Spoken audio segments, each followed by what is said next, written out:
Top 10 Sanction Countdown. The Lower Churchill Hydroelectric Project, the first part of it at least, has now received official sanction from the Government of Newfoundland and Labrador. Some criticize Premier Cathy Dunderdale's rush, but she has good reasons for being in such a hurry. Here's the top 10 countdown.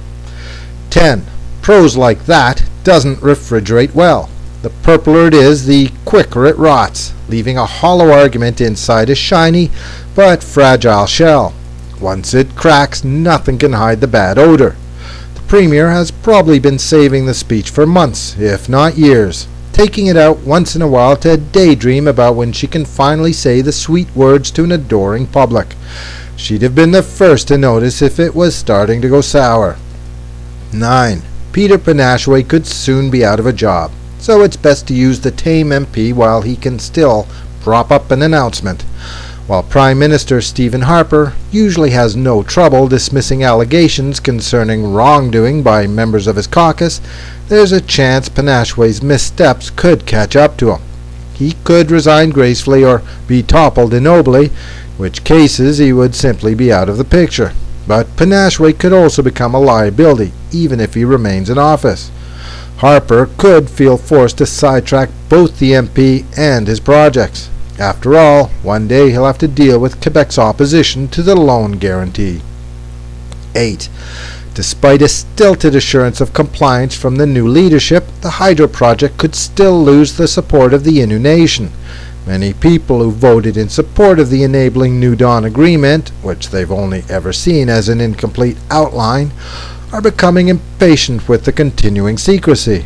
They want to know just what they've given up and who gets what out of it. The new Innu Nation leaders stand behind Nalcor in public, but in the months since they were elected, they've slowed down the previous administration's rush to approve any development proposed on Innu land, and they have even considered holding a second referendum on New Dawn. 7.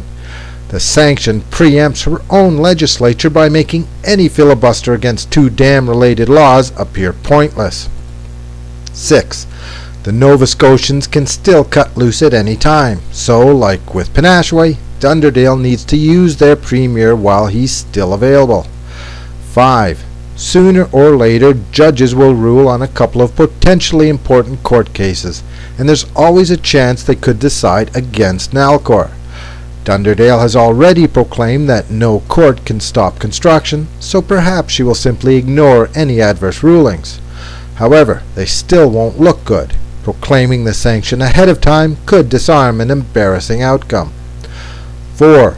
The longer people are allowed to think about how much the project will cost, about the immense size of the debt being forced upon them, and about the vital public services sacrificed for a dam in Labrador, the more they might wonder if it's worth the price.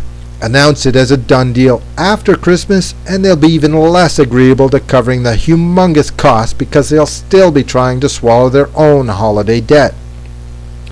Plus, wait until they realize that the $10 billion for Muskrat is only the start.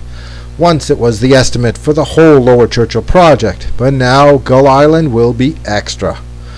Announce it beforehand and people will quickly get distracted by the festivities. 3.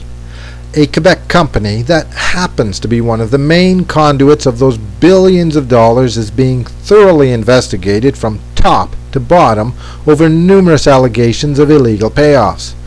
No one knows what new information will emerge or when. 2.